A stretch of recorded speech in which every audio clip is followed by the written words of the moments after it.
हम class twelfth का जो है हिस्ट्री का जो आपका सैम्पल पेपर आया है हिस्ट्री का, ये आपको सामने नज़र आ रहा होगा।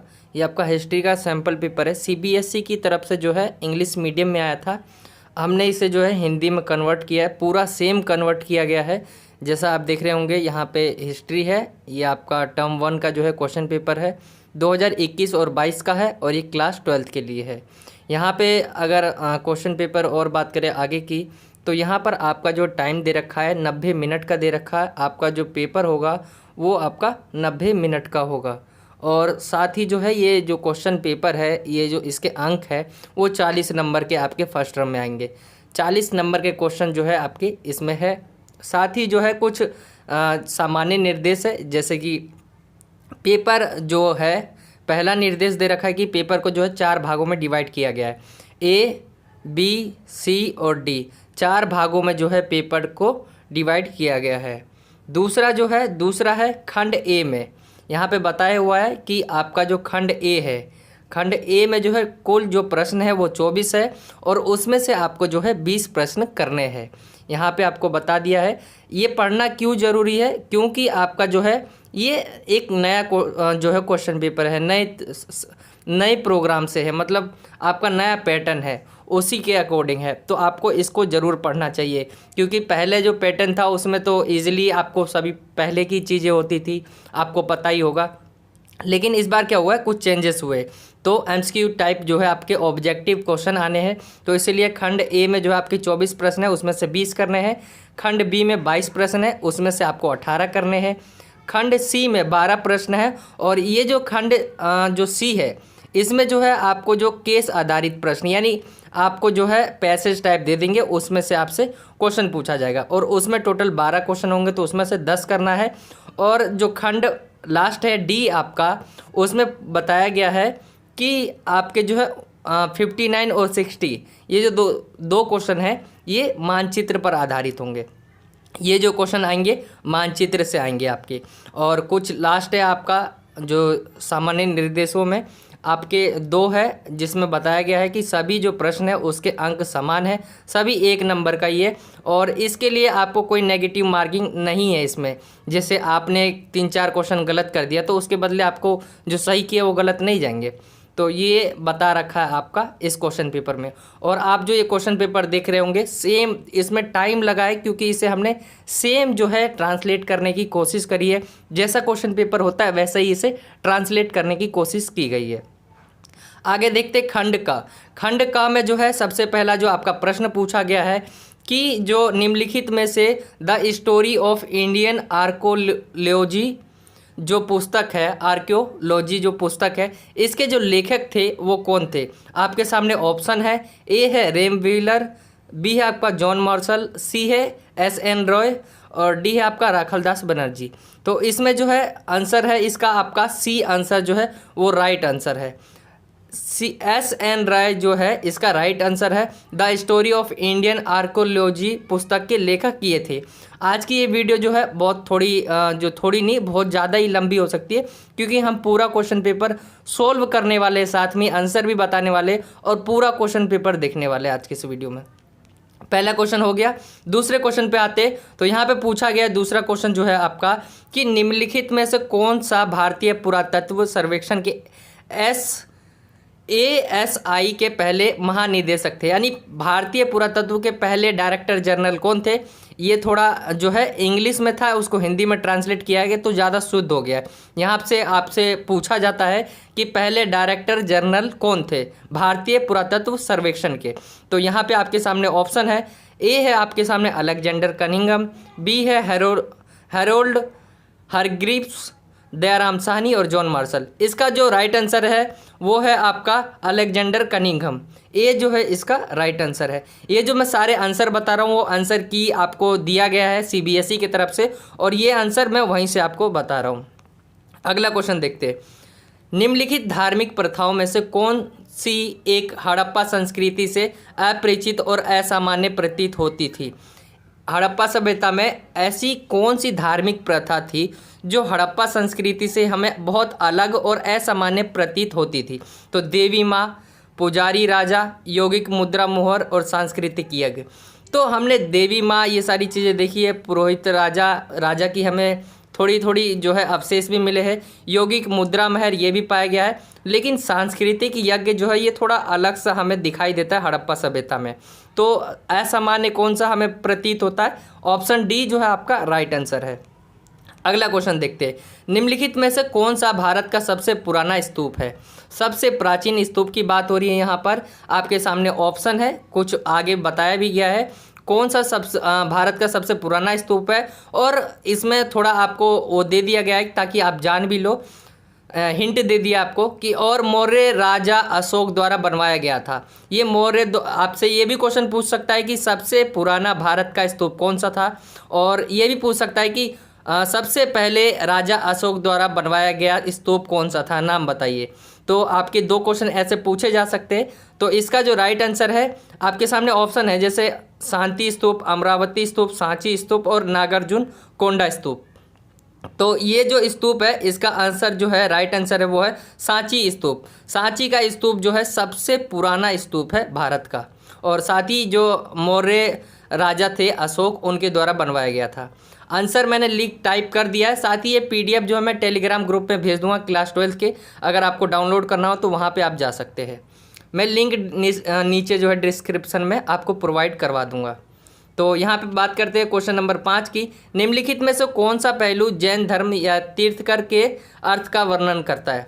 तो आपके सामने ऑप्शन है, सुप्रीम बीइंग जो भगवान का अवतार है, वे जो अस्तित्व की नदी के पार पुरुषों और महिलाओं का मार्गदर्शन करते हैं, वेदांत तप्त के मार्ग पर चलने वाले जो परम सत्य और धर्म को जानते हैं।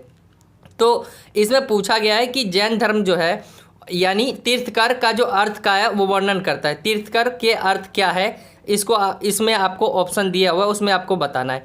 तो इसमें जो राइट आंसर है वो है आपका वे जो अस्तित्व की, यानी बी जो है इसका राइट आंसर है।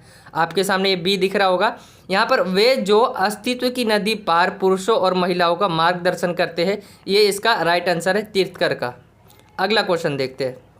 अगला है, निम्नलिखित में से कौन सा जो ऐसा साम्राज्य था जिसने पहली बार जो है पहली शताब्दी ईस्वी में सोने के सिक्के जारी किए थे? आपको इसमें बताना है कि निम्नलिखित में से कौन सा साम्राज्य ने पहली बार पहली शताब्दी ईस्वी में सोने के सिक्के जारी किए थे। तो आपके सामने ऑप्शन है, गुप्त साम्राज्य, मौर्य साम्राज्य, कुषाण साम्राज्य, योद्धे साम्राज्य। तो इसमें जो आपका राइट आंसर है वो है आपका कुषाण साम्राज्य। इन्होंने जो है सबसे पहली बार जो है पहली शताब्दी ईस्वी में सोने के सिक्के जारी किए थे। अगला क्वेश्चन देखते हैं। अगला क्वेश्चन है आपका, हड़प्पा सभ्यता का निम्नलिखित में से कौन सा शहर जो है विशेष रूप से सेल वस्तुओं के लिए जो उत्पादन के लिए समर्पित था? तो ये जो है आपसे पूछा गया है कि सेल वस्तुओं के उत्पादन के लिए जो हड़प्पा सभ्यता में शहर था वो कौन सा ज़्यादा फेमस था, वहाँ पर सेल उत्पादन ज़्यादा हुआ करता था, सेल वस्तुएं बहुत ज़्यादा मिला करती थी। तो आपके सामने ऑप्शन है, कोट दीजी है, कालीबंगा है, मांड है और चहुंदड़ो है। तो इसका जो राइट आंसर है वो है आपका चहुंदड़ो जो है राइट आंसर है इसका। इस जगह पर जो है शिल्प उत्पादन जो है ये जो जगह था ये शिल्प उत्पादन के लिए फेमस था, समर्पित था। अगर आप आंसर की डाउनलोड करके देखेंगे तो यहाँ पर क्या बताया है, चहुंदड़ो तो लिखा है लेकिन आंसर में क्या बताया गया, सी बताया गया। यहाँ डी छोड़कर सी लिखा हुआ है। तो ये आपको देख लेना है, आंसर जो है चहुंदड़ो है लेकिन आंसर की में यहाँ सी लिख गया है। तो आंसर की में थोड़ी गड़बड़ी भी थी जो मैंने देखा। तो ये भी आपको याद रखना है, समय समय पर देखते रहना है कि आपसे कोई गलती ना हो जाए आंसर को जानने में। अगला क्वेश्चन देखते हैं, प्रयाग प्रशस्ति के रचयिता निम्नलिखित में से कौन थे? जो प्रयाग प्रशस्ति था उनके जो लेखक थे वो कौन थे, या रचयिता थे वो कौन थे, कौन माने जाते? आपके सामने ऑप्शन है, कालिदास, कल्हन, हरिसेन और बाणभट्ट। तो इसका जो राइट आंसर है वो है आपका हरिसेन, सी जो है इसका राइट आंसर है। अगला क्वेश्चन देखते हैं। हड़प्पा की घरेलू स्थापत्य कला में दीवारों के साथ साथ खिड़कियां नहीं थी। ये आपने पढ़ाई होगा बुक में कि हड़प्पा जो सभ्यता थी वहाँ पर जो है घरेलू स्थापत्य कला यानी वहाँ की जो घरें बना हुआ करती थी उनके साथ साथ जो है खिड़कियाँ नहीं थी। निम्नलिखित में से किस पुरातत्वविदों द्वारा उल्लेखित संभावित कारणों की पहचान करें? मतलब दीवारों के साथ साथ जो खिड़कियाँ नहीं थी उनका क्या रीज़न था, क्या कारण था, आपको बताना है। तो यहाँ पे आपके सामने ऑप्शन है, ऑप्शन ए है आपका, ये प्रथा थी गोपनीयता बनाए रखने के लिए, वायु संचालन की कोई चिंता नहीं, अनियोजित प्रक्रिया का हिस्सा। तो आपके सामने जो राइट आंसर है वो है बी, गोपनीयता बनाए रखने के लिए जो हड़प्पा वासी है वो खिड़कियां नहीं बनवाते होंगे, ऐसा माना जाता है।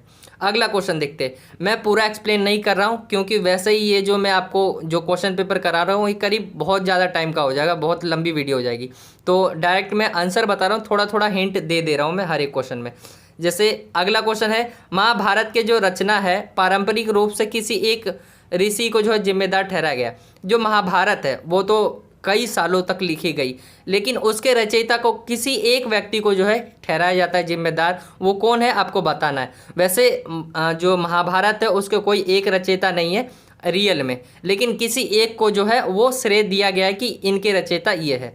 तो आपके सामने ऑप्शन है ए ऋषि कनाद, अगला है कपिला, ऋषि कपिला, ऋषि अगस्त्य, और डी है आपका ऋषि व्यास। तो राइट आंसर है आपका डी, ऋषि व्यास को जो है जो महाभारत है उसके रचयिता माने जाते हैं।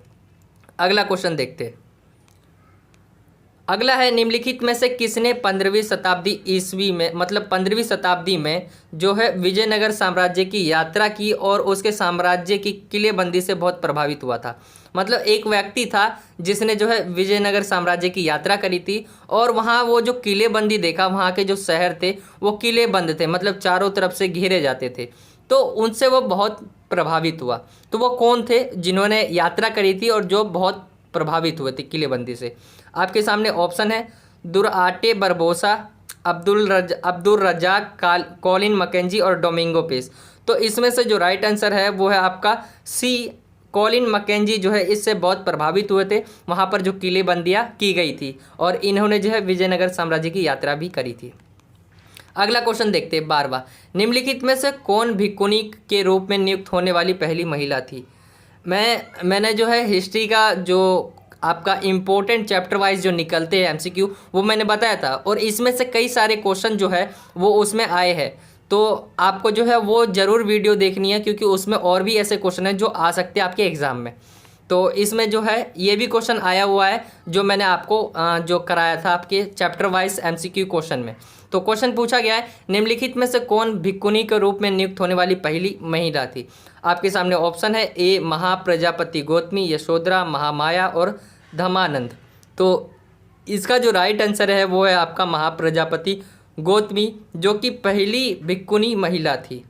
ये आपका जो है राइट आंसर है। अगला क्वेश्चन देखते हैं। अगला है, महानवमी डिब्बा के संबंध में निम्नलिखित में से कौन सा कथन सही है। महानवमी डिब्बा अगर आप पढ़े हैं तो आपको उसके बारे में नॉलेज ज़रूर होगी, और इसमें आपको बताना है कि जो महानवमी डिब्बा है इसमें से कौन सा ऐसा कथन है, कौन सी ऐसी लाइन है जो सही है। तो महानवमी डिब्बा द किंग प्लेस कॉम्प्लेक्स का हिस्सा था, बी है महानवमी डिब्बा पवित्र केंद्र का एक हिस्सा था, सी है महानवमी डिब्बा एक काउंसलिंग हॉल था, और डी है महानवमी डिब्बा एक चर्चा हॉल था।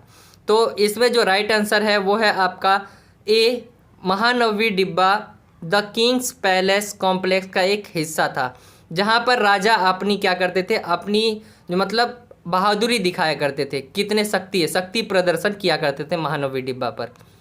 अगला क्वेश्चन देखते हैं। कृष्णदेव राय निम्नलिखित में से किस राजवंश से थे।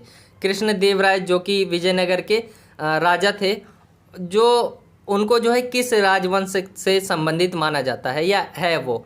तो आपके सामने ऑप्शन है संगम, तुलुव, अरविदु और सुलुभ। तो इसमें जो राइट आंसर है वो है आपका बी, तुलुव जो है इसका राइट आंसर है। इससे वो इस राजवंश से वो संबंधित थे। अगला क्वेश्चन है 15वां, मध्य पहली शताब्दी ईस्वी पूर्व को अक्सर जो है विश्व इतिहास में एक महत्वपूर्ण मोड़ माना जाता है। आपके सामने जो कहा गया है कि मध्य पहली शताब्दी ईसा पूर्व को जो है विश्व में एक महत्वपूर्ण मोड़ माना जाता है। क्यों माना जाता है आपको ये बताना एक तरह से, निम्नलिखित में से कौन सा कथन जो है इससे संबंधित एक महत्वपूर्ण पहलू है। तो आपके सामने ये ऑप्शन दे रखे हैं कि यहाँ पे आपके सामने ऑप्शन दिए हुए ए कि दुनिया के विचारकों ने अस्तित्व के रहस्य को समझने की कोशिश करी थी, सिक्कों के उपयोग का विकास और विस्तार, महाजन पद के रूप में प्रारंभिक अवस्था का उदय, गणों और संघों को स्थायी सेनाओं द्वारा सहायता प्रदान की गई। इसका जो राइट आंसर है वो है आपका ए। दुनिया के जो विचारक थे, बहुत बड़े बड़े जो आज के समय पे जाने जाते, उनका जो अस्तित्व है, उन्होंने रहस्य को समझने की कोशिश करी थी। उनका जो अस्तित्व है यानी मानव है, उनके जो रहस्य है, वो जो पीछे के उनके जो भी काल रहे, जैसे हम हिस्ट्री पढ़ते तो हम अपने पीछे के रहस्य को देखते, तो वैसे ही जो है उस समय में उन्होंने अपनी जो है रहस्य को समझने की कोशिश करी थी। ये एक महत्वपूर्ण जो है माना जाता है पहलू या महत्वपूर्ण मोड़ माना जाता है। अगला क्वेश्चन है 16वां, सिखों के निम्नलिखित गुरुओं में किसने श्री गुरु आदि ग्रंथ साहिब का संकलन किया? ये आपके सामने ऑप्शन है। जो सिखों के जो है यानी गुरुओं में किसने जो है गुरु आदि ग्रंथ साहिब का जो है संकलन किया था? आपके सामने ऑप्शन है। ए गुरु तेग बहादुर, ये बहादुरी लिख गया है तो बहादुर होगा, और गुरु अर्जन देव, गुरु नानक देव और गुरु गोविंद सिंह। तो इसका जो राइट आंसर है वो है आपका आंसर बी, गुरु अर्जन देव जो है इसका राइट आंसर है। उन्होंने क्या किया था? जो गुरु आदि ग्रंथ साहिब था उनका संकलन किया था। अगला क्वेश्चन देखते हैं।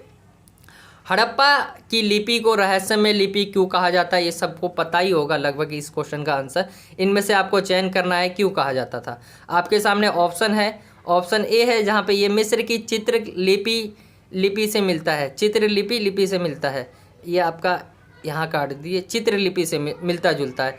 बी है इसमें बहुत अधिक प्रतीक थे, संख्या 600 से 1000 के बीच, ये बाएं से दाएं लिखा गया था, इसकी लिपि आज तक अस्पष्ट है। मतलब यहाँ पे देख रहे होंगे आप, इसमें से ये भी सही है कि ये मतलब यहाँ पे आपको सही भी दे सकता है। और यहाँ पे लेकिन मेन चीज़ जो पूछा गया है, हड़प्पा की लिपि को रहस्यमय लिपि क्यों कहा जाता है, तो आपको ये ढूंढना है, ये नहीं ढूंढना है कि ये किसी से मिलता जुलता है। क्यों? क्योंकि इसे आज तक पढ़ा नहीं जा सका, यानी अस्पष्ट है। अस्पष्ट का मतलब है इस लिपि को आज तक कोई नहीं पढ़ सका है। अगला क्वेश्चन देखते हैं।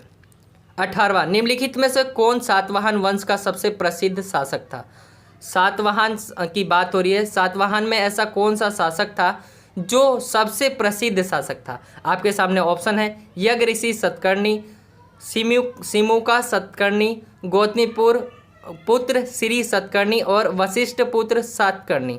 तो आपके सामने जो ये सारे ऑप्शन है, इसमें से जो राइट आंसर है, सातवाहन का सबसे जो प्रसिद्ध शासक है वो है आपका आंसर सी, गौतमीपुर पुत्र श्री सतकर्णी। अगला क्वेश्चन देखते हैं। रिक्त स्थान भरना है आपको। यहाँ पर 19वां क्वेश्चन जो है इसमें आपको फिल इन द ब्लैंक्स जो है करना है। यहाँ पे दे रखा है कि विनय पिटक, सुत पिटक और अभिधम्ब पिटक जो है उसके संकलन को क्या कहा जाता है, आपको यहाँ पे भरना है। तो आपके सामने ऑप्शन है दीपवंश, त्रिपिटक, महावंश और अशोकवंदा। तो इसका जो राइट आंसर है लगभग सभी बच्चों को पता ही होगा, ये जो है विनय पिटक, सूत पिटक और अभिधम्ब पिटक मिलकर त्रिपिटक का निर्माण करते हैं, मतलब त्रिपिटक ये बनते हैं। तो इसका आंसर बी है। अगला क्वेश्चन देखते हैं। अगला क्वेश्चन है आपके सामने, निम्नलिखित में से किस मंदिर का प्रयोग जो है केवल विजयनगर जो शासक हुआ करते थे वो किया करते थे या उनके परिवार द्वारा किया जाता था? आपके सामने ऑप्शन है। समझ गए होंगे आप, एक बार मैं क्वेश्चन में दोबारा बता देता हूँ। निम्नलिखित में से जो है ऐसा कौन सा मंदिर था जिनका प्रयोग जो है सिर्फ वहाँ के राजा यानी शासक और उनके परिवार द्वारा किया जाता था? आपके सामने जो ऑप्शन है, ऑप्शन ए है विट्ठल मंदिर, विरूपाक्ष मंदिर, हजार राम मंदिर और रघुनाथ मंदिर। इसमें से जो आपका राइट आंसर है हजार राम मंदिर ऐसा मंदिर था जो सिर्फ राजा और राजा के परिवार ही जा सकते थे अंदर।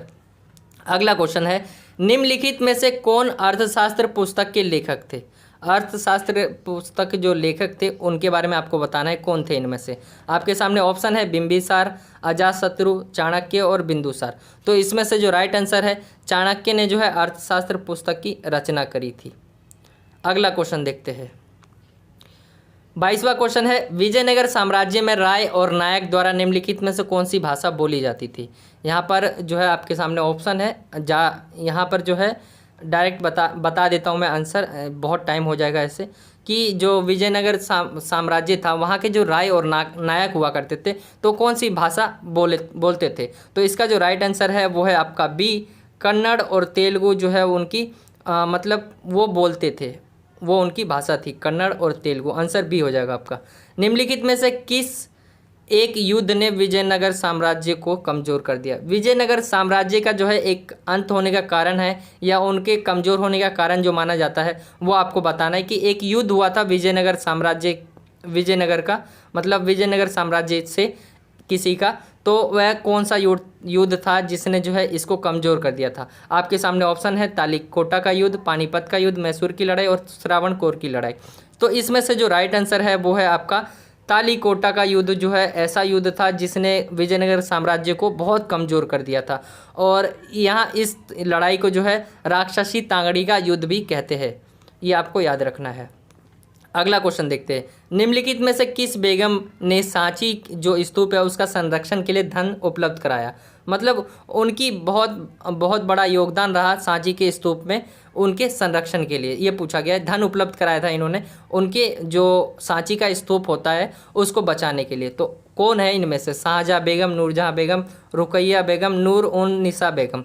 तो राइट आंसर जो है आपका वो है ए, शाहजहाँ बेगम ने जो है पैसे दिए थे, धन दिए थे ताकि सांची का स्तूप है वो बचा रहे। अगला है खंड बी पर है। खंड आपका ए हो गया है जहां पर आपके 24 प्रश्न थे और उसमें से आपको 20 करने थे, ये आपको पता होगा। अगला है खंड बी जहां पर जो है आगे क्वेश्चन देखते हैं खंड बी में क्या कहा गया है। ये आपका क्वेश्चन है कि संगम पाठ में दिए गए निम्नलिखित में से कौन सा विकल्प दक्षिण भारतीय गाँवों में किसानों की दो श्रेणियाँ के रूप में वेल्लालर और अधिमाई का सही वर्णन करता है। मतलब वेल्लालर और अधिमाई इनमें से आपको बताना है कि कौन है, ये कौन सी लाइन जो है आपकी सही है। जैसे वेल्लेलर एक हल चलाने वाला और अधिमाई जमींदार के रूप में। मतलब इनको जो कहा जा रहा है वो एक हल चलाने वाले हैं और इनको जो अधिमाई है इनको कहा जा रहा है जमींदार है। ये पॉइंट। बी पॉइंट देखते हैं। वेल्लेलर एक जमींदार और अधिमाई एक किसान, यहाँ पे जो है उल्टा कर दिया गया है। अगला है सी, वेल्लेलर एक किसान और एक जमींदार अधिमाई। अगला जो है वेल्लेलर एक जमींदार और एक गुलाम अधिमाई। मतलब जो आंसर आपका जो है इनमें से है वो है डी। इसमें जो क्वेश्चन में पूछा गया जो वेल्लेलर है और अधिमाई है उनके बारे में आपको सही सही बताना है कि वो कौन थे। जैसे वेल्लेलर थे वो कौन थे, तो इसमें से जो राइट आंसर है वो आपका डी, वो जमींदार हुआ करते थे। और जो अधिमाई है वो कौन हुआ करते थे, ये है गुलाम। तो आंसर जो है आपका डी सही हो जाएगा। अगला क्वेश्चन देखते हैं। निम्नलिखित जानकारी को पढ़े और एक उप अनुशासन के अभ्यासों की पहचान करें, ये आपसे पूछा गया है, बताया गया है। तो पुरातत्व मतलब वे प्राचीन पशु अवशेषों के विशेषज्ञ है। मतलब पुरातत्व जो विद है वो प्राचीन पशुओं के अवशेषों के विशेषज्ञ है। उन्होंने अध्ययन करने की कोशिश की और जानवरों की हड्डियों के माध्यम से हड़प्पा के जो जीवन निर्वाह है रणनीतियों को समझ सकेंगे, ऐसा उन्होंने प्रयास किया। और हड़प्पा स्थलों पर पाया गया जो संकेत है, जो भी संकेत उन्हें मिला है उन्होंने दिया है कि हड़प्पा ने कुछ जानवरों को पालतू बनाया था। यानी हड़प्पा वासी जो थे उनके पास कुछ पालतू जानवर भी हुआ करते थे। तो वो कौन से पुरातत्वविद है जो कहते हैं, मतलब नाम नहीं बताना है आपको, उनकी कैटेगरी बतानी है। तो ये इसका जो राइट आंसर है वो है आपका बी, पुरातत्व प्राणी विज्ञानी। इन्होंने बताया था कि वो जो है कुछ पालतू जानवर भी रखा करते थे, मतलब जानवरों को पालतू भी बनाया करते थे। अगला क्वेश्चन देखते हैं। निम्नलिखित में से कौन सा जोड़ा बुद्ध के प्रतीकात्मक प्रतिनिधि से गलत जुड़ा है। मतलब आपको जोड़ा बताना है, जैसे ये इससे जुड़ा है, ये इससे जुड़ा है, यहाँ पे आप एरो दिख रहे होंगे। तो ये जो है ये एरो एक सही कौन सा ऐसा जोड़ा है जो गलत जुड़ा हुआ है। बुद्ध के जो खाली आसन है बुद्ध का ध्यान है, ये तो सही है। पहिया बुद्ध का उपदेश, बोधि वृक्ष बुद्ध का जन्म, तो ये आपका सी जो है वो गलत है, क्योंकि बोधि वृक्ष जो है वहाँ पर उन्हें ज्ञान की प्राप्ति हुई थी, ना कि उनका जन्म हुआ था। तो आंसर सी हो जाएगा आपका। अगला क्वेश्चन देखते हैं 28वां। निम्नलिखित जानकारी की सहायता से महाभारत के चरित्र की पहचान कीजिए। मतलब आपको जो है ये कुछ लाइनें बता रखी है, यहाँ पर 2 लाइनें दे रखी है, 2 पॉइंट दे रखा है आपको, इनमें इसे देख के जो है बताना है। जैसे कौरवों और पांडवों के गुरु और उपदेशक एकलव्य को अपने शिष्य के रूप में स्वीकार नहीं किया, तो वो कौन थे। इन दोनों पे जो सेट बैठते हैं, मतलब इनमें दोनों ही जो पॉइंट दे रखे हैं उनके आंसर एक ही है, तो वो कौन है। आपके सामने ऑप्शन है गुरु वशिष्ठ, गुरु व्यास, गुरु संदीपनी और गुरु द्रोणाचार्य। तो इसका जो राइट आंसर है वो है गुरु द्रोणाचार्य, इसका जो राइट आंसर है। अगला क्वेश्चन देखते हैं, महाजनपदों के बारे में निम्नलिखित में से कौन सा कथन सही है। महाजनपद आप सभी जानते ही होंगे कि क्या होता है। तो इसमें पूछा गया है कि महाजनपदों के बारे में जो है निम्नलिखित में से कौन सा कथन जो है वो सही है। तो आपके सामने ये ऑप्शन है, ऑप्शन ए है, उसमें कहा गया है कि महाजनपद केवल मगध, कौशल, कंधार और अवंती थे। तो ये गलत है, महाजनपद की संख्या 16 थी, ये तो गलत हो गया, इन्होंने इधर 2-4 बताया सिर्फ। अगला है, अधिकांश महाजनपदों पर राजा का शासन होता था। कुछ जिन्हें गण या संघ के रूप में जाना जाता है राजाओं के अधीन शासित कुलीन वर्ग थे। और जो लास्ट है आपका वो है कि प्रत्येक महाजनपद की एक राजधानी होती थी जिसे अक्सर किलेबंद किया जाता था। तो इसका जो राइट आंसर है वो है आपका बी, मतलब महाजनपदों पर अगर हो ना हो, कुछ ना हो, लेकिन राजा शासन जरूर किया करते थे। अधिकांश महाजनपदों पर क्या तो होता था, राजा का शासन हुआ करता था। तो आंसर बी जो है आपका सही हो जाएगा। मतलब आपको जो है इनमें से सही बताना था। तो आपको जो है पहला आप देखेंगे बी, और आपका यहाँ पे आंसर बता रखा है कि आपको जो है बी में क्या है, एक दूसरा, तीसरा और चौथा, ये तीनों ही सही है। तो यहाँ पर आप देखेंगे तो 3 पॉइंट जो है इसके सही है, एक गलत है। तो एक गलत है और बाकी ये 3 नीचे के सही है, ए बी सी डी सही है।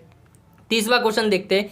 यहाँ पर बताया गया है कि नीचे दिए गए प्रश्नों में 2 कथन है, ए और आर करके है। 2 कथन, एक ए और आर करके है। ए का मतलब है एक जो है आपको किस लिए यूज़ किया गया, कथन के रूप में, और जो आर है वो रीज़न यानी कारण के रूप में यूज किया गया।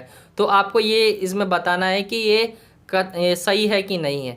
तो देखते हैं इसमें क्या कहा गया है। 500 ईसा पूर्व के मानदंडों को संस्कृत ग्रंथों में संकलित किया गया जिन्हें धर्मसूत्र और धर्मशास्त्र के रूप में जाना जाता है। कथन ए है। और आर जो है ये क्या कहता है, कारण है इसका। तो कारण क्या कहता है, आर, ब्राह्मणों ने सामान्य रूप से समाज के लिए सामाजिक व्यवहार की संहिताएं निर्धारित करी। तो इसमें आपको बताना है कि ए और आर दोनों एक दूसरे से सही है, किस प्रकार अलग है, ये सारी चीज़ें ऑप्शन में दे रखी है। तो ऑप्शन पे आते हैं। ऑप्शन में दिया गया है कि जो ए है और आर दोनों सत्य है और आर ए की सही व्याख्या करता है। 1 पॉइंट ये हो गया। बी है आपका, ए और आर दोनों सत्य है लेकिन आर ए का सही व्याख्या नहीं है। सी है, ए सच है लेकिन आर झूठा है, मतलब झूठ है। और डी है, ए गलत है लेकिन आर सत्य है।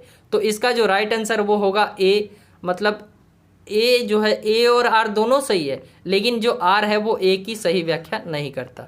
तो ये हो जाएगा आपका। चलते हैं अगले क्वेश्चन पर। अगला जो क्वेश्चन है आपका ये है कि सांची के स्तूप में शैला भंजिका यानी शैल भंजिका है इधर। तो आदर्श के निगमन के लिए निम्नलिखित में से कौन सा विकल्प सबसे संभावित है। तो आपको इसमें सांची के स्तूप में शैल भंजिका आदर्श के निगमन के जो लिए है, इनमें से कौन सा विकल्प है जो संभावित स्पष्टीकरण है। तो आपके सामने ऑप्शन है ए महापरिनिब्बाण, ताकत और ज्ञान, शुभ प्रतीक और धार्मिक मूर्ति। तो इसमें जो राइट आंसर है वो है आपका शुभ प्रतीक, सी जो है इसका राइट आंसर है। अगला क्वेश्चन देखते हैं।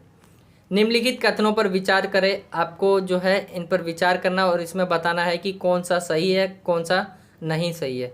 मतलब इसमें आपको ऑप्शन दे रखे थे, वहाँ से आपको पता चल जाएगा, लेकिन इसे पढ़ लेते हैं पहले हम। यहाँ पे आपके 3 कथन दिए हुए। 3 कथन में हड़प्पा सभ्यता शहरी केंद्रों का विकास था।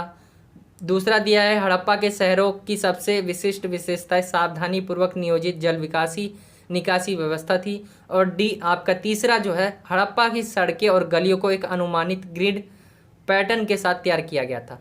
तो इसमें बोला गया है कि हड़प्पा सभ्यता के बारे में निम्नलिखित में से, यहाँ पे बताया गया हड़प्पा सभ्यता के बारे में उपरोक्त में से कौन सा कथन सही है। तो आपके सामने ऑप्शन है केवल ए, मतलब केवल 1, केवल 2, केवल 3, मतलब 1 और 2 दोनों सही है, और 1, 2, 3 सही है। तो इसमें से जो आपका राइट आंसर है वो है आपका डी, 1, 2 और 3 तीनों जो है बातें हड़प्पा सभ्यता के बारे में सही है। अगला क्वेश्चन देखते हैं। निम्नलिखित जानकारी की सहायता से आपको जो है महाभारत के चरित्र की पहचान करनी है। ये आपके 2-3 जो है पॉइंट दे रखे, इसे पढ़ना है आपको। जैसे राक्षस कुल के थे, भीम के साथ विवाहित घटोत्कच की माता। तो आपको जो है इसमें से पहचानना है कौन है। तो इसका जो आपके राइट आंसर है वो है हिडिंबा। ज़्यादा टाइम वेस्ट ना करते हुए डायरेक्ट आंसर बता दिया आपको, हिडिंबा जो है इसका राइट आंसर है। अगला क्वेश्चन है, उन्हें देवनम्पिया और पियादस्सी कहा जाता था। उन्हें जो है पियादस्सी एक तरह से कहा जाता था और उन्होंने भारतीय उपमहाद्वीप पर शासन किया 268 से 232 ईसा पूर्व। उन्हें धम्म के प्रचार के लिए याद किया जाता है। तो वो कौन थे? तो सभी को पता ही होगा वो कौन थे, अशोक थे। अशोक इसका जो है वो ए राइट आंसर है। अगला क्वेश्चन देखते हैं, निम्नलिखित पुरातत्ववेत्ताओं की भूमिका योगदानों को जो है सुमेलित करना है, मतलब मिलान करना है आपको। ये आपको मिलान दे दिए गए और इनमें आपको जो मिलान बताना है कि कौन सा मतलब सही है। जैसे ए यहाँ पर अलेक्जेंडर कनिंघम, इसको आपको किससे मिलाना है ये देखना है। दयाराम साहनी, इसको किससे मिलाना है, इसको किससे मिलाना है, इसको किससे मिलाना है। तो इसमें से जो राइट आंसर है वो है आपका, मतलब यहाँ पर आपको दे रखा ऑप्शन कि ए का क्या मतलब ए का क्या होगा, बी का क्या होगा, सी का क्या होगा और डी का क्या होगा। तो यहाँ पर दे रखा है ये, इसमें से जो राइट आंसर देख लेते हैं डायरेक्ट हम, वो है, आप मिलान कर लेना, ए जो है इसका राइट आंसर है। तो इसे आप कर सकते हो, मैं पीडीएफ टेलीग्राम ग्रुप में दे दूंगा, वहाँ से डाउनलोड कर लेना आपको। अगला क्वेश्चन देखते हैं, विजयनगर साम्राज्य के बारे में निम्नलिखित में से कौन सी जानकारी सही है। आपको विजयनगर साम्राज्य मैंने आपको पहले ही बताया, तो उसमें बताने की निम्नलिखित में से कौन सी जानकारी सही है। तो इसका पहला राजवंश संगम वंश का था। तुलुवों की जगह अरविदों ने ले ली थी। कृष्ण देवराय सुलु वंश के थे। हरिहर और बुक्का अरविदु वंश के थे। इसमें आपके सामने ये दे रखा है ऑप्शन, जहाँ पे 2 और 3, 1 और 3, 1 और 4 और 1 और 2 बताया। तो यहाँ पे जो राइट आंसर है वो है आपका डी, 1 और 2। अगला क्वेश्चन देखते हैं, 37वां, 12वीं शताब्दी में वीर शैव परंपरा के रूप में एक नए आंदोलन का उदय हुआ था। यह आज भी इस क्षेत्र में एक महत्वपूर्ण समुदाय जो है बना हुआ है। इसके बारे में हमारी समझ परंपरा आंदोलन में शामिल महिलाओं और पुरुषों द्वारा रचित वचनों से ली गई है। तो यहाँ पर आपको ये बताना है कौन सा कथन सही है। आपके सामने ये ऑप्शन दे दिए गए हैं कि इसमें से आपको बताना है कि कौन सा जो आंसर है वो कौन सा पॉइंट है जो सही है। तो यहाँ पे सबसे पहला पॉइंट जान लेते हैं, यह केरल में उभरा था। इसका नेतृत्व बासवन्ना ने किया था। उनके अनुयायी नयनार के नाम से जाने जाते थे। उन्हें जाति के विचार और पुनर्जन्म के सिद्धांत का समर्थन किया था उन्होंने। तो इसका जो एक राइट आंसर है वो है आपका बी, इसका जो नेतृत्व था वो बासवन्ना ने किया था। अगला क्वेश्चन देखते हैं, निम्नलिखित में से कौन सा एक सही युग्म है। ये बताना है कि आपके जो ये सामने दे रखे हैं, जैसे ये शासक है और ये क्षेत्र है, तो इनमें आपको सही युग्म बताना है। जो पहले से मिले हुए वो कौन सा सही है, आपको मिलान नहीं करना है इसमें ये बताना है कि कौन सा सही है। सुल्तान कर्नाटक का था क्या, गजपति दक्कन का था क्या, मतलब क्षेत्र बताना आपको। चोल कहाँ के थे, तमिलनाडु के। तो ये आंसर जो राइट है, बाकी सारे गलत है, आपको ये देखना है। अगला क्वेश्चन देखते हैं, 39वां जो है, बॉक्स में दी गई निम्नलिखित जानकारी को ध्यान से पढ़ना है आपको और फिर जो है उसके आंसर देने। तो यहाँ पे बताया, वह मारवाड़ में एक मेड़ता की एक राजपूत राजकुमारी थी। वह भगवान कृष्ण को अपना प्रेमी मानती थी। तो इसमें जो आपके सामने ऑप्शन है, अगर आप एक पॉइंट भी ना पता हो ना, जैसे कि आपको एक पॉइंट नहीं पता है, ये वाला नहीं पता, लेकिन वह भगवान कृष्ण को अपना प्रेमी मानती थी। ये आपने हिंदी में बहुत पढ़ा होगा कि जो मीराबाई थी वो कृष्ण से बहुत मतलब कृष्ण को अपना प्रेमी मानती थी। तो आपके सामने ये ऑप्शन है और इसमें से जो राइट ऑप्शन होगा वो है सी जो है राइट आंसर है आपका। अगला क्वेश्चन देखते हैं, निम्नलिखित कथनों को पढ़ना है आपको और उसमें से जो है उसके आंसर देने हैं। कृष्ण देव राय के शासन में विस्तार और सुदृढ़ीकरण की विशेषता थी। अगला है, उनके साम्राज्य में शांति और समृद्धि थी। उन्हें कुछ बेहतरीन मंदिरों के निर्माण का श्रेय दिया गया। राक्षसी तांगड़ी की लड़ाई में हार गया था। तो इसमें से आपको कौन सा उपरोक्त में से कौन से कथन कृष्ण देव राय से संबंधित है, कृष्ण देव राय से संबंधित पूछा गया है। तो आपके सामने है आंसर, जो इसका राइट आंसर होगा वो है आपका बी, 1, 2 और 3 जो है इसका राइट आंसर है। अगला क्वेश्चन देखते हैं, रिक्त स्थान भरना है आपको। यहाँ पे रिक्त स्थान में क्या पूछा गया है देख लेते हैं। पहले, कच्चे माल की खरीद के लिए हड़प्पा वासी जो थे, हड़प्पा वासियों द्वारा इस्तेमाल की जाने वाली जो रणनीति थी अभियान भेजने की हो सकती है। राजस्थान के कौन से क्षेत्र में जो है तांबे के लिए और दक्षिण भारत सोने के लिए जैसे क्षेत्रों के लिए था। मतलब आपको यहाँ पर क्षेत्रों के नाम बताने हैं। तो यहाँ पे आपके सामने ऑप्शन है, इसका जो राइट आंसर है डायरेक्ट वो है खेतड़ी। ए जो है इसका राइट आंसर हो जाएगा। अगला क्वेश्चन देखते हैं 42वां। निम्न में से कौन सी शिक्षा जो है जैन दर्शन यानी महावीर की शिक्षाओं से संबंधित नहीं है। ऐसी कौन सी शिक्षा है, और जैन धर्म की आपको पूरी शिक्षा पता होनी चाहिए इसके लिए। तो सीबीएसई ने एमसीक्यू भले ही लिया हो, लेकिन आंसर जो है आपको बड़ा, मतलब आप सोच रहे हो कि आपके 8 नंबर या 6 नंबर या 4 नंबर के क्वेश्चन नहीं आ रहे, लेकिन वो क्वेश्चन ऐसे बना देगी कि आपको उसके लिए पूरा पढ़ना होगा। तो आपके सामने ऑप्शन है ये कि निम्नलिखित में से कौन सी शिक्षा जो है जैन धर्म की जो है यानी जैन दर्शन की यानी महावीरों की शिक्षाओं से संबंधित नहीं है। पूरी दुनिया सजीव है, अहिंसा को उन्होंने दिया, इनका कहना है जन्म और पुनर्जन्म का चक्र कर्म से संबंधित नहीं है, और मठवासी अस्तित्व मोक्ष की एक आवश्यक शर्त है। तो इसका जो राइट आंसर है वो है जैन धर्म की जो शिक्षा नहीं है यानी उससे संबंधित नहीं है, तो वो है आपका सी, जन्म और पुनर्जन्म का चक्र कर्म से संबंधित नहीं है, उन्होंने ये कहा है। अगला क्वेश्चन देखते हैं, बौद्ध धर्म से संबंधित निम्नलिखित में से कौन सा कथन सही है। आपके सामने ऑप्शन ये है आपके सामने, इसमें पढ़ना है आपको और बताना है कि बौद्ध धर्म से संबंधित, पहले जैन धर्म से पूछ लिया, अब बौद्ध धर्म से पूछा है कि कौन सा कथन जो है सही नहीं है। तो फा जियान और जुआन जांग जैसे तीर्थयात्री ज्ञान के लिए चीन से भारत आए थे। बौद्धिस्त्व को गहरा दयालु प्राणी माना जाता है। बौद्धिस्त्वों ने अपने प्रयासों के माध्यम से योग्यता अर्जित की और इसका उपयोग निर्वाण प्राप्त करने के लिए किया। महायान का शाब्दिक अर्थ महावाहन। तो इनमें से आपको बताना है कि कौन सा कथन बौद्ध धर्म से संबंधित नहीं है। तो इसका जो राइट आंसर है वो है आपका सी, बौद्धिस्त्वों ने अपने जो प्रयासों के माध्यम से योग्यता अर्जित की और इसका उपयोग उन्होंने निर्वाण प्राप्त करने के लिए किया। तो ये इसका राइट आंसर है। अगला क्वेश्चन देखते हैं, भारत में सूफीवाद के संबंध में निम्नलिखित कथनों को पढ़ना है आपको और उसमें आपको बताना है कि सूफीवाद में ये क्या था या क्या नहीं था। ऑप्शन में देख लेंगे वो, तो यहाँ पे बात करते हैं इस पॉइंट की। तो यहाँ पे बोला गया बढ़ते भौतिकवाद के विरोध में उन्होंने तप और रहस्यवाद की ओर रुख किया। उन्होंने अपने अनुभव के आधार पर कुरान की व्याख्या मांगी। अमीर खुसरो शेख निजामुद्दीन औलिया के शिष्य थे। अमीर खुसरो जो थे निजामुद्दीन औलिया के शिष्य थे। शेख मोइनुद्दीन सिज्जी दिल्ली के रहने वाले थे। तो निम्नलिखित में से कौन सा कथन सही है आपको ये बताना है। तो यहाँ पर जो है ऑप्शन दिए हुए हैं, यहाँ पर आपको ऑप्शन दिया हुआ है कि ए क्या है, बी क्या है, सी क्या है और डी क्या है। तो इसका जो राइट आंसर है वो है आपका ए, 1, 2 और 3 सही है, बाकी चौथा जो है वो गलत है। अगला क्वेश्चन देखते हैं 45वां। नीचे 2 कथन दिए गए हैं, ये वैसा ही क्वेश्चन है ए और आर करके, और इसमें आपको बताना है कि ये सही स्पष्ट करता है कि नहीं करता ए और आर एक दूसरे को। तो इन्होंने दावा किया है ए ने कि कृष्णदेव राय के शासन की विशेषता जो थी विस्तार और समृद्धि से थी। कारण बोला, विजयनगर साम्राज्य ने तुंगभद्रा और कृष्णा नदी के बीच भूमि का अधिग्रहण किया अपनी सैन्य तैयारी के कारण।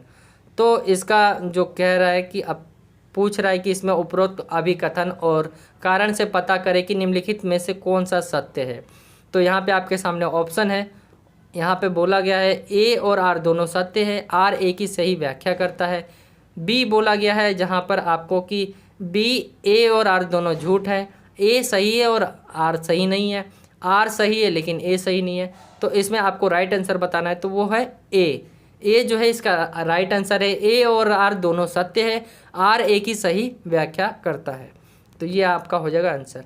अगला है 46वां। नीचे दिए गए चित्र को, मतलब आपके साइड में जो ये चित्र दिख रहा है आपको, ये चित्र, तो इसमें जो है बौद्धिस्त्व की छवि पर कला का कौन सा स्कूल स्पष्ट है। तो इनकी छवि पर कौन सा कला का जो है इस मतलब कला दिखाई देती है हमें, कौन से स्कूल स्पष्ट है। तो इससे तो आप बुक में एक बार देख लेना कि क्या बताया गया है और क्या दिखता है। इमेज ऐसी है कि इसमें कुछ पता नहीं चल पा रहा है कि इमेज में से इसका आंसर निकलेगा या क्या है, लेकिन इसका जो राइट आंसर बताया हुआ है सीबीएसई ने कि गंधार, मतलब ए है गंधार स्कूल ऑफ आर्ट, ये इसका आंसर बताया गया है। अगला क्वेश्चन जो है निम्न, ये 46 के स्थान पर जो है, ये आपको करना नहीं है लेकिन उन बच्चों को करना है जो दृष्टिबाधित यानी जो देख नहीं पाते सही से, उनके लिए ये। वैसे इसको देख ही लेते हैं क्या पूछा गया इसमें। बुद्ध ने भिक्षुओं के लिए कौन सी संस्था की स्थापना करी थी, आपके सामने ऑप्शन है। तो इसका जो राइट आंसर है वो है संघ। संघ जो है ए इसका जो है राइट आंसर है।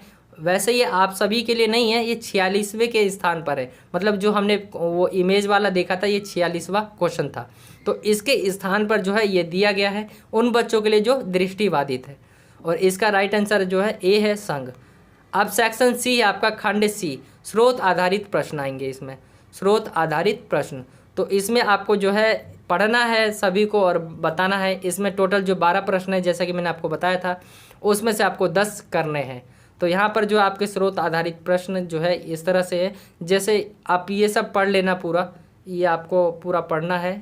पढ़ के आपको जो है बताना है कि क्या इसके बारे में जो भी क्वेश्चन पूछे जाएंगे आपको वो बताना है। जैसे ये है, अब क्वेश्चन पे आ जाते हैं हम डायरेक्ट, आप पढ़ लेना उसे। यहाँ पे 47वां की पासे के खेल में हारने के बाद जो है द्रौपदी ने ये सवाल किससे पूछा। आप अगर उसे पढ़ेंगे तो आपको पता चल जाएगा ये सवाल उसने किससे पूछा और कौन सा सवाल कौन सा था। डायरेक्ट ये क्वेश्चन में यही बोला गया है कि पासे के खेल में हारने के बाद द्रौपदी ने ये सवाल किससे पूछा। तो आपके सामने ऑप्शन है कि युधिष्ठिर, दुर्योधन। ये चीज़ें जो है आपको उसमें पढ़ के ही पता चल जाएगी, क्लू मिल जाएगा आपको, तो आंसर दे पाएंगे आप। युधिष्ठिर, दुर्योधन, धृतराष्ट्र और भीष्म। तो इसका जो राइट आंसर है वो है युधिष्ठिर। ए जो है इसका राइट आंसर हो जाएगा। अगला क्वेश्चन देखते हैं, द्रौपदी ये सवाल क्यों उठा रही है। तो इसमें जो है आपको आंसर बताना है कि द्रौपदी जो है ये सवाल क्यों उठा रही, जो वो सवाल उठा रही थी उसमें आप पढ़ेंगे तो आपको मिल जाएगा कि वह एक पत्नी के रूप में अपनी स्थिति को जानना चाहती थी। जो पहला है ए वो राइट आंसर है इसका, वह पत्नी के रूप में अपनी स्थिति जानना चाहती थी। अगला क्वेश्चन देखते हैं 49वां, द्रौपदी ने अपने अपमानजनक व्यवहार पर क्या प्रतिक्रिया दी। उन्होंने क्या बताया यानी क्या प्रतिक्रिया दी कि अपमानजनक जो व्यवहार पर, उनके साथ जो अपमानजनक व्यवहार हो रहा था उन पर उन्होंने क्या आपत्ति जताई, क्या उन्होंने अपनी प्रतिक्रिया दी।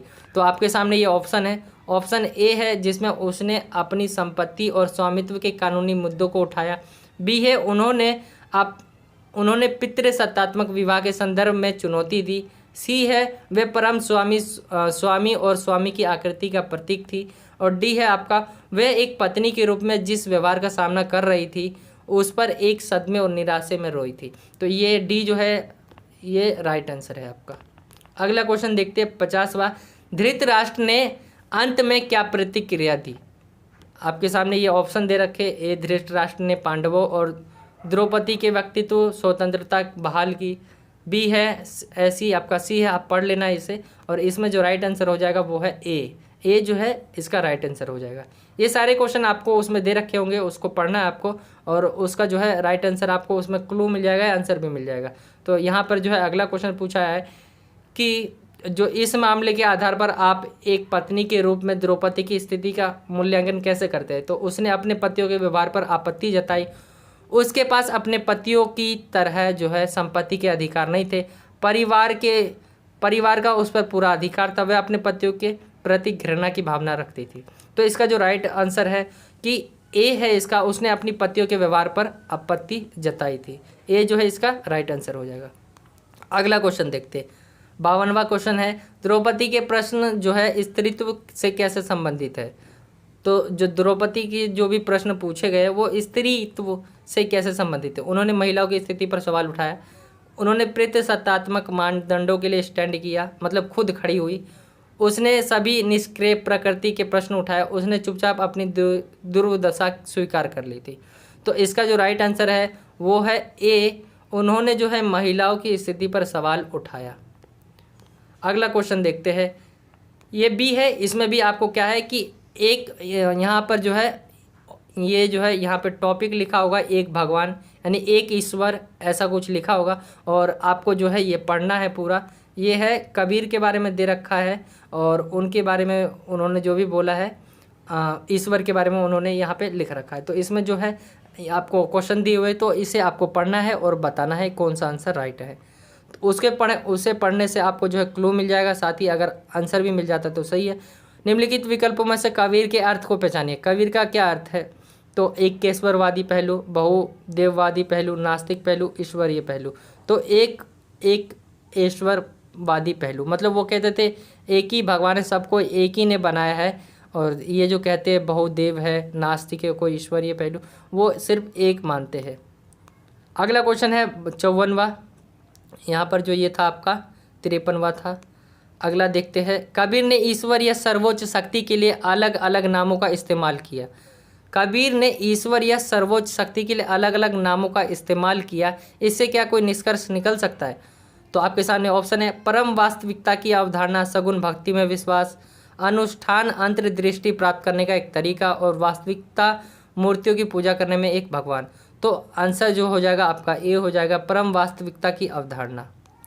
अगला जो क्वेश्चन है, कबीर की रचनाओं ने किस प्रकार बड़े पैमाने पर सांप्रदायिक सद्भाव को बढ़ावा दिया? तो ये इसमें जो आपके सामने ऑप्शन है ये है ए, कबीर ने सभी में एक भगवान के रूप में सभी के बारे में जो है उल्लेख किया, सभी एक भगवान के बारे में जो उल्लेख किया। उन्होंने धार्मिक प्रथाओं पर जो है सवाल उठाया। वह जन्म से हिंदू थे, वह जन्म से इस्लामी थे, आज तक पता ही नहीं चला वो हिंदू थे या मुस्लिम थे। तो इसमें जो राइट आंसर है वो है आपका कबीर का ए, कबीर ने सभी में एक भगवान के बारे में उल्लेख किया, मतलब सभी को बताया कि एक ही भगवान है सबका। 56वां है क्वेश्चन, इसमें आपके सामने ऑप्शन है, निम्नलिखित में से कौन कबीर के दर्शन का हिस्सा है? आपके सामने ये ऑप्शन है, ए है, उन्होंने परंपरा और कर्म कांडों पर जोर दिया था, उन्होंने शब्द या शून्य के रूप में अर्थों को इस्तेमाल किया, उन्होंने यज्ञ और बलिदानों पर जोर दिया, वह अपने दृष्टिकोण में एक कट्टरपंथी थे।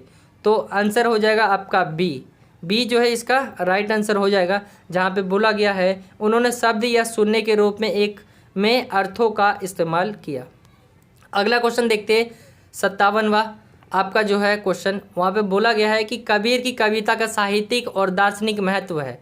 तो जो कबीर की जो भी कविता है आपको ये बताना है कि निम्नलिखित में से सबसे उपयुक्त विकल्प का चयन करें जो इस सार का वर्णन करता है।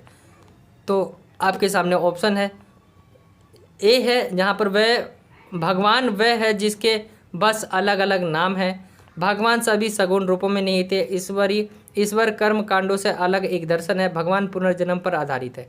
तो ए जो है इसका राइट आंसर है, भगवान वह है जिसके बस अलग अलग नाम है। अगला क्वेश्चन है 58, जहाँ पर पूछा गया है कि कबीर के संबंध में निम्नलिखित कथनों को पढ़ना है आपको और उपयुक्त विकल्प का चयन करना है। आपके सामने ये जो है, कबीर एक निर्गुण संत थे, वे निराकार सर्वोच्च ईश्वर में विश्वास करते थे, वे जाति और धर्म के आधार पर मतभेदों को दूर करना चाहते थे, उन्होंने अंधविश्वासों और कर्म कांडों की निंदा की। आपके सामने ये विकल्प है, इसमें से जो राइट आंसर हो जाएगा वो हो जाएगा सी, 1, 2, 3 और 4। अगला क्वेश्चन है, जो अगला सेक्शन है ये खंड डी, जहाँ पर आपका सेक्शन डी आता है और इसमें 2 क्वेश्चन पूछे गए, वो भी मानचित्र पर आधारित होंगे। ये क्वेश्चन मानचित्र पर आधारित 2 क्वेश्चन दिए गए हैं और ये आपको जो है मानचित्र में भरना है। जैसे 59 क्वेश्चन है, उसमें पूछा गया है कि भारत के राजनीतिक मानचित्र पर ए को प्रमुख अशोक शिलालेख के रूप में चिन्हित किया गया है। तो आपको ये बताना है कि ए दे रखा होगा, जैसे भारत का नक्शा होगा, मैं इधर आपको दिखा देता हूँ नक्शा कहाँ है। यहाँ आपका जो है मानचित्र दिया हुआ है, तो ये आपका मानचित्र है। यहाँ से आपको क्वेश्चन पूछा गया है, 2 ही क्वेश्चन पूछा गया है, एक 59 एक 60। तो यहाँ पे आपको ए में पूछा गया और बी में पूछा गया। आप क्वेश्चन पे चलते हैं। क्वेश्चन में आपसे जो है पूछा गया है, ये है वो क्वेश्चन। तो भारत के राजनीतिक मानचित्र पर आपको ए को जो है प्रमुख अशोक शिलालेख के रूप में चिन्हित किया गया है। निम्न विकल्पों में से इसे पहचाने, कौन सा शिलालेख है? आप जगह देखेंगे आप तो आपको पता चल जाएगा।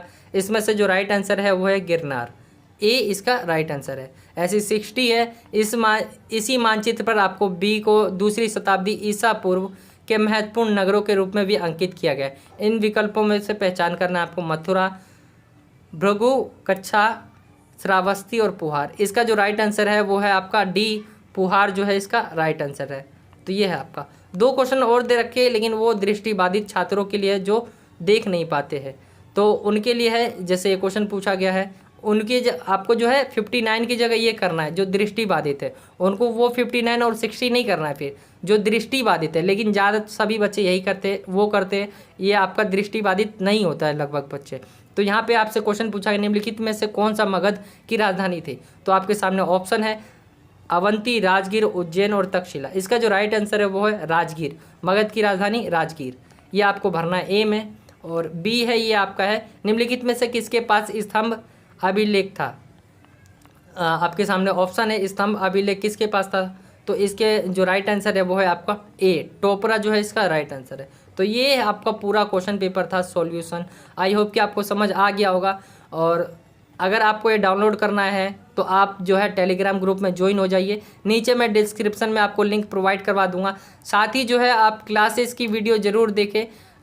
इससे पहले मैंने जो है हिस्ट्री के आपके पूरा सिलेबस बता दिया है कि कौन से क्वेश्चन आपके इस चैप्टर से आ सकते हैं। ऐसे आप 20-20, 25-25 करके आपको एक चैप्टर से क्वेश्चन निकाल के दिए MCQ, तो आप उसे ज़रूर देखिएगा। और ये जो है बहुत ही इंपॉर्टेंट है आपके लिए, हर एक क्वेश्चन को अच्छे से समझना, क्योंकि इसमें से भी ऐसा हो सकता है कि 4-5 क्वेश्चन वापस आ जाए आपके एग्ज़ाम में। तो ये था आपका जो है सैम्पल पेपर CBSE के द्वारा दिया गया। आई होप कि आपको समझ आ गया होगा पूरा। और यही था आज का वीडियो। आई होप कि आपको वीडियो अच्छा लगा होगा। और वीडियो अच्छा लगा हो तो वीडियो को लाइक कर दे, शेयर कर दे ज़्यादा से ज़्यादा अपने ग्रुप में, अपने दोस्तों में। और अगर आप हमारे चैनल पर नए हो तो चैनल को सब्सक्राइब कर सकते हैं। मिलता हूँ आपसे अगली और एक्साइटिंग वीडियो में। जब तक ले जय हिंद, जय भारत, वंदे मातरम।